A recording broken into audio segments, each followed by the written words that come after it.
শুভ সকাল বন্ধুরা, এখন বাজে 6টা। প্রত্যেক দিনের মতো আজও সকালবেলা উঠে সামনের গেটটাকে আগে খুলে দিলাম। গেটটা খুলেই সোজা চলে গেলাম বারান্দাটাকে ভালোভাবে ঝাঁট দিতে। আর বারান্দাটা দেখো আমি কিন্তু ভালোভাবে ঝাঁট দিয়ে দিচ্ছি। আমি ততক্ষণ বারান্দাটা ভালোভাবে ঝাঁট দিতে লাগি, তোমরা ততক্ষণ আমার ভিডিওটা দেখতে থাকো।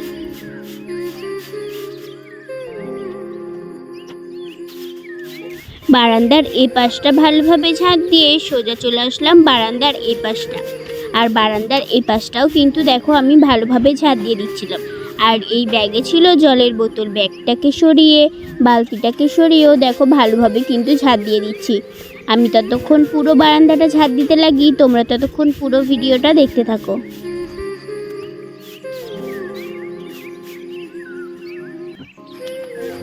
বারান্দাটাকে ভালোভাবে ঝাঁট দিয়ে দেখো নোংরাগুলো কিন্তু এক জায়গাতেই জড়ো করে আমি ঝাঁটা দিয়ে বাইরেটা ফেলে দিচ্ছি। আর আমার হাতে ছিল পা মোছাটাকেও কিন্তু একটু ভালোভাবেই ঝেড়ে নিয়েছি। আর ঝাঁটা দিয়ে নোংরাগুলোকে বাইরে ফেলে দিলাম। আর এখানে একটা ঘাস হয়েছিল, ঘাসটাকে হাতে করে তুলে ফেলে দিলাম। আমি ততক্ষণ রাস্তাটা ভালোভাবে ঝাঁট দিতে লাগি, তোমরা ততক্ষণ ভিডিওটা দেখতে থাকো। রাস্তাটা ঝাঁট দিয়ে সোজা চলে আসলাম উঠানে। আর আজকে দেখেছো কত রোদ্দুর বেরিয়ে গেছে, কালকে কিন্তু রোদ্দুর বেরিয়েছিল না, আজকে কিন্তু রোদ্দুর বেরিয়েছে। আর উঠানটা দেখো কত কিন্তু ঘাসে ভর্তি হয়ে গেছে। যতই ঘাসগুলোকে তুলে না কেন, দুদিন একদিন বাদে কিন্তু আবার ঘাসগুলো হয়ে যায়। আর কাকিমার ওপাশে দেখো, ওপাশে কিন্তু একটাও ঘাস বেরোয়নি, মানে একটা যখনই বেরোয় তখনই কিন্তু তুলে দেয়। আর আমিও কিন্তু তুলে দিই, তাও কিন্তু ঘাসগুলো বেরিয়ে যায়। আর এই পাশটা দেখো কত কিন্তু গাছের থেকে ফুল পড়েছিল। আর কাকিমার শাশুড়ি পাটকাঠি ভেঙেছিল, সেই কারণে কিন্তু ওখানে অনেক পাটকাঠি পড়েছিল, সেগুলোকে কিন্তু আমি ঝাঁটা দিয়ে এক জায়গাতে জড়ো করে দিয়েছি। আর ফুলগুলোকেও কিন্তু হাতে করে জড়ো করে দিচ্ছি। আমি ততক্ষণ ভালোভাবে ঝাঁট দিতে লাগি উঠানটা, তোমরা ততক্ষণ পুরো ভিডিওটা দেখতে থাকো।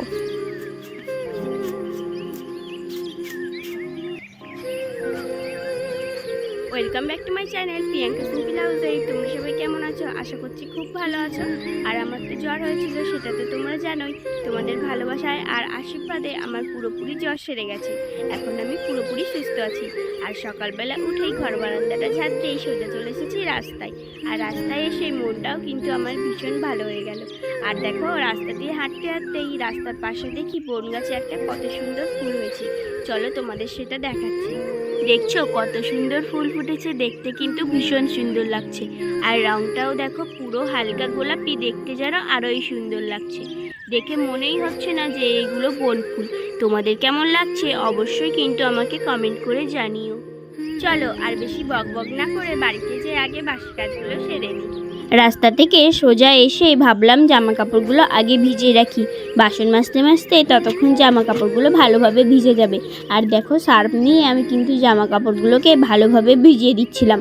আমি ততক্ষণ জামা কাপড়গুলো ভেজাতে লাগি, তোমরা ততক্ষণ পুরো ভিডিওটা দেখতে থাকো। জামা কাপড়গুলো সার্ফে ভিজিয়ে দেখো বাসনগুলো মাজতে শুরু করেছি। আর আজকে কিন্তু বেশি বাসন ছিল না, একটা ছোট বাটি ছিল, একটা ছোট গামলা আর দুটো থালা ছিল, বেশি কিছু ছিল না। আর দেখো ওপাশে কিন্তু আমি কাপড়টাকে ভিজাইনি, কারণ কাপড়টা থেকে প্রচণ্ডই রং ওঠে। আর সাদা জামা তো, সাদা জামাই লাল রং লেগে যাবে সেই ভয়েতে। আর বাসনগুলো কিন্তু আমার মাজা হয়ে গেছে, বাসনগুলোকে মেজে বাসনগুলো কিন্তু আমি ভালো করে ধুয়ে নিচ্ছি। আমি ততক্ষণ বাসনগুলো ধুতে লাগি, তোমরা ততক্ষণ পুরো ভিডিওটা দেখতে থাকো।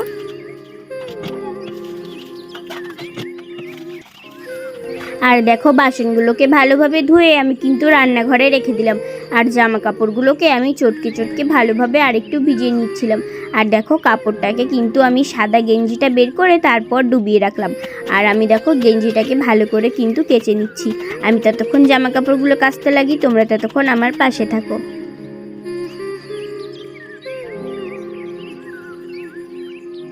জ্বর সারতে না সারতেই জামা কাপড় নিয়ে কিন্তু বসে পড়েছি কাচতে। আর কি বলো তো, জামা কাপড়গুলো কিন্তু প্রচণ্ডই নোংরা হয়ে গেছিলো। এই দুদিন তো কাচতে পারিনি, সেই জন্য কিন্তু জামাগুলোকে আমি কেচে দিচ্ছি। আর সাদা গেঞ্জি তো, সাদা গেঞ্জি যেন বেশিই নোংরা হয়। আমি ততক্ষণ জামা কাপড়গুলো কাচতে লাগি, তোমরা ততক্ষণ পুরো ভিডিওটা দেখে আমার চ্যানেলটিকে সাবস্ক্রাইব করতে লাগো। আর একটি কথা বন্ধুরা, যারা যারা পুরো ভিডিওটা না দেখে লাইক কমেন্ট করে চলে যাও, তাদেরকে বলছি প্লিজ পুরো ভিডিওটা দেখে তারপরেই কিন্তু লাইক কমেন্ট করো। আর আমার তো জ্বর ছিল সেটা তো তোমরা জানোই, তোমাদের ভালোবাসায় আর আশীর্বাদে আমি কিন্তু পুরোপুরি সুস্থ হয়ে গেছি। আর দেখো আজকেই কিন্তু জামা কাপড় নিয়ে কাচতে বসে পড়েছি। তোমাদের সাথে বক বক করতে করতে আমার কিন্তু অনেকগুলোই জামা কাপড় কাচা হয়ে গেছে। চলো আর বেশি বক বক না করেই জামা কাপড়গুলোকে আগে ভালোভাবে কেচে নিই।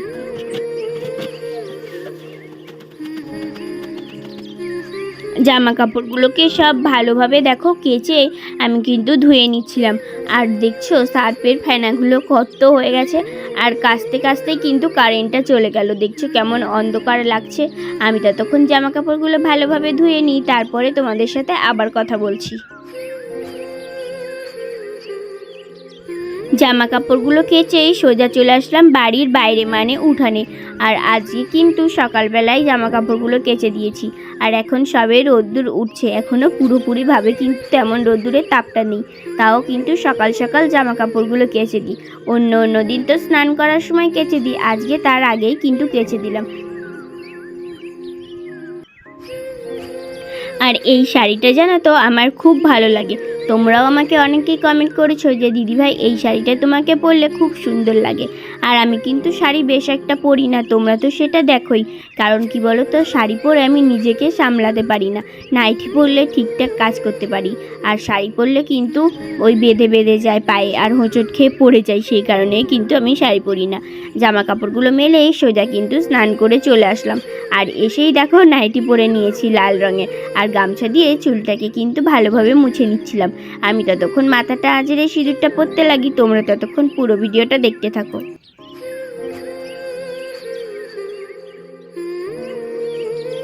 আর মাথায় এত প্রচণ্ড চুল উঠছে, সেদিন তো দেখলেই যে চুল দিয়ে কিন্তু একটা বাটি রেখেছি।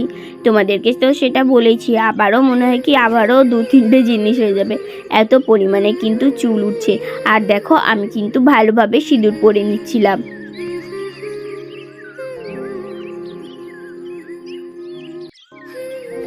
সিঁদুর পরে আর কপালে একটা সিঁদুরের ফোঁটা দিয়ে চুলটাকে দেখো ছেড়ে দিলাম। চুলটাকে ছেড়ে তারপরে গোপুসোনাকে পুজো দিয়েই তারপর চলে এসেছি রান্নাঘরে রান্না করতে।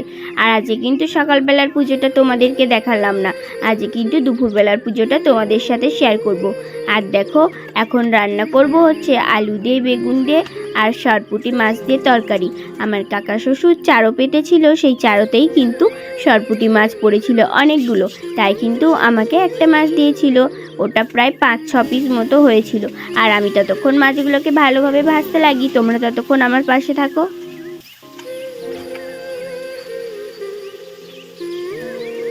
আর এখন বৃষ্টি হচ্ছে না ঠিক কথাই, কিন্তু এত রোদ্দুরের তাপ, এই টিনের রান্নাঘরে কিন্তু বসে রান্না করাই যায় না, তাও কিন্তু রান্না করি। কি করব, কিছু করার নেই। আর দেখো মাছগুলোকে কড়াইতে দিয়ে আমি কিন্তু ভালোভাবে ভেজে নিচ্ছিলাম। আর এপাশে 2-1টা করে কিন্তু পাটকাঠি দিয়ে দিচ্ছিলাম। আর দেখো মাছগুলোর এক পাশটা কিন্তু ভাজা হয়ে গেছে, আর এক পাশটা কিন্তু আমি উল্টে দিচ্ছিলাম। আর কার কার সরপুঁটি মাছ খেতে ভালো লাগে অবশ্যই কিন্তু আমাকে কমেন্ট করে জানিও। আর দেখো মাছগুলো কিন্তু আমার ভাজা হয়ে গেছে, যেটা ভেতরে মাছ মাখিয়েছিলাম লবণ হলুদ দিয়ে সেটাতেই কিন্তু মাছগুলো তুলে নিলাম। আর কড়াইয়ের তেলে দিয়ে দিলাম একটুখানি জিরে, আর এখন দিয়ে দিচ্ছি আলু আর বেগুন। আর আলু বেগুনগুলোকে ভালো করে দেখো আমি কিন্তু নাড়াচাড়া করে নিচ্ছি।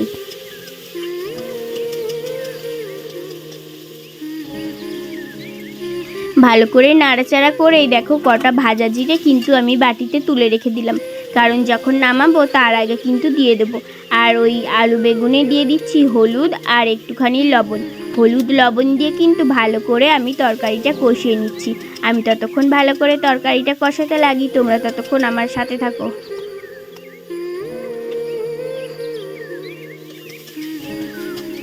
আলু আর বেগুনটাকে ভালোভাবে লবণ হলুদ দিয়ে কষিয়ে আমি কিন্তু দেখো বালতির থেকে জল দিয়ে দিচ্ছিলাম। আর আমি কিন্তু জলের আন্দাজটা বুঝি না, কোনো দিন জল বেশি হয়ে যায়, কোনো দিন কিন্তু আবার জল কম হয়ে যায়। আর দেখো আমি জল দিয়েই কিন্তু ভালোভাবে থালা দিয়ে ঢাকা দিয়ে দিয়েছি। আর ওপাশে কিন্তু আমার ভাত চাপানো ছিল, ভাতটা কিন্তু হয়ে গেছিলো। আর ভাতটাকেও নামিয়ে নিয়ে ভাতটাকে উবুর দিয়ে দিচ্ছি। আমি ততক্ষণ ভাতটাকে উবুর দিতে লাগি।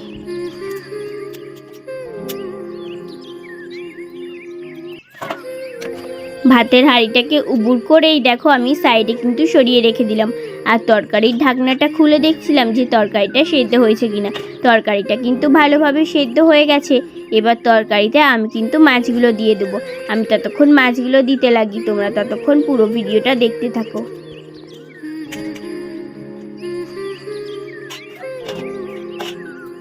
আর দেখো তরকারিটা আমার কিন্তু হয়েছিল না বলে মাছগুলোকে দিয়ে আবার একটু ঢাকা দিয়ে রেখেছিলাম। আর তারপরে দেখো তরকারিটা হয়ে গেছে, তাই জন্য আমি কিন্তু গামলাটাকে ভালোভাবে মুছে নিলাম। আর তরকারিটার ঢাকনাটা খুলে দেখো ওই সাইডে কড়াইয়ের পর রেখে দিলাম। আর আলু দেখলাম হ্যাঁ ভালোভাবে গলেও গেছে, তরকারিটা কিন্তু আমার হয়ে গেছে। তরকারিটাকে কিন্তু এবার আমি নামিয়ে নিচ্ছি। রান্না করে এসে প্রচণ্ডই গরম লেগে গেছিলো বলে দেখো আমি কিন্তু সেই আমার ছোট্ট ফুল বাগানের সামনে ছোট্ট রান্নাঘরটায় চলে এসে একটু বসে থাকলাম। আর চারিপাশ দিয়ে এত সুন্দর হাওয়া দিচ্ছিল, প্রকৃতির হাওয়া গায়ে লাগাতে বেশ মজা লাগছিল আর খুব সুন্দর লাগছিল জানো তো। আর আমি বসে বসে দেখো একটু অনুভব করছিলাম প্রকৃতির আবহাওয়াটা। আর এই দেখো চারিপাশে দেখছো কত সুন্দর লাগছে, আকাশটাও ভীষণ সুন্দর লাগছে, আবার নিচে সবুজ ধান গাছগুলোও সুন্দর লাগছে। আর রান্নাঘরেই দেখো আমি কত ছোট ছোট বাটিতে কিন্তু ওই যে টাইম ফুলের গাছ লাগিয়ে রেখেছিলাম, এইগুলো কিন্তু কিনে নিয়ে এসেছিলাম বাটিগুলো। আর দেখো এপাশে কিন্তু আমার বর কালকে যেই গাছগুলো নিয়ে এসেছিলো বলেছিলাম সেই গাছগুলোই রেখে দিয়েছিলাম। আর এগুলো হচ্ছে লেবু গাছ, তারপরে সুপারি গাছ, জাম গাছ, আরও অনেক গাছ ছিল। তারপর চলে আসলাম আমার গোপু সোনার জন্য ফুল তুলতে। আর দুপুরবেলা দেখেছো কতটা রোদ্দুর উঠেছে, আর আজকে অত রোদ্দুরের তাপটা না গায়ে লাগছে না, কারণ মেঘলা মেঘলা আকাশ রয়েছে সেই কারণে। আর দেখো আমার এই সাদা বড় ফুলের গাছটা কিন্তু মরে যাচ্ছে, পোকা লেগে গেছে। আর ছোট গাছটাতে কিন্তু অনেক ফুল ফুটেছে। চলো আমি আগে সাদা ফুলগুলো তুলে নিই, তারপর তোমাদের সাথে আবার কথা বলছি।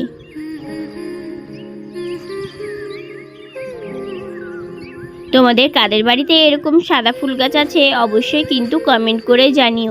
আর এই ফুলগুলোকে তোমরা কে কী ফুলে জানো সেটা কিন্তু জানাতে ভুলো না। আর দেখো সাদা ফুলগুলোকে আমি কিন্তু এক একটা করে ভালোভাবে তুলে নিচ্ছিলাম। আর সাদা ফুল আজকে কিন্তু বেশি তুলেছিলাম না, অল্প কটাই তুলেছিলাম।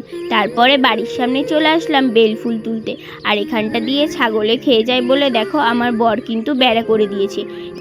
সব সাদা ফুলগুলোকে তুলে চলে আসলাম আমার ছোট্ট রান্নাঘরের সামনে ছোট্ট ফুলের বাগানটাতে। আর দেখো আজকে কিন্তু গাছগুলোকে সোজা করে বেঁধে দিয়েছি, কারণ গায়ে লাগে সেই কারণে ডালপালাগুলো ভেঙে যায়, তাই জন্য কিন্তু সোজা সোজা করে বেঁধে দিয়েছি। আর এসে দেখলাম যে এখানে কিন্তু কোনো কৃষ্ণকমল ফুল ফোটেনি। আর এই দেখো এই কটা ফুল তুলে নিয়েই কিন্তু চলে এসেছি, সাদা ফুল আর সাদা বেল ফুল, নীলকণ্ঠ ফুল আর এই লাল জবাটা। তারপর চলে আসলাম আমার গোপু সোনাকে পুজো দিতে।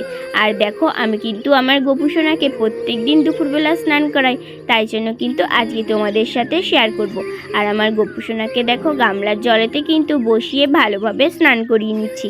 আমি ততক্ষণ আমার গোপু সোনাকে স্নান করাতে লাগি, তোমরা ততক্ষণ আমার গোপু সোনাকে দেখতে থাকো।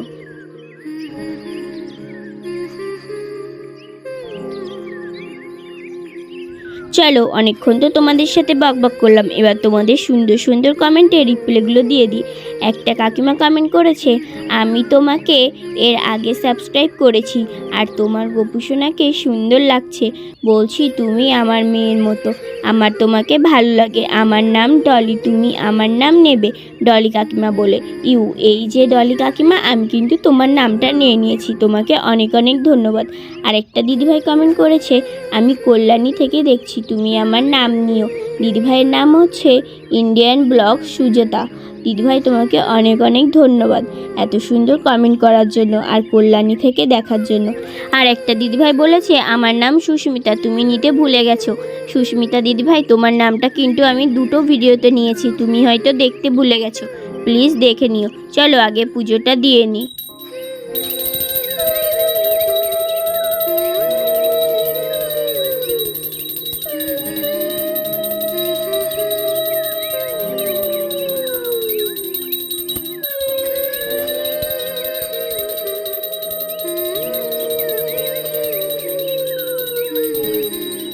যারা যারা বলছো নাম নিইনি তারা প্লিজ ভিডিওগুলো দেখো, অবশ্যই দেখতে পাবে, তোমাদের নামগুলো কিন্তু আমি নিয়েছি।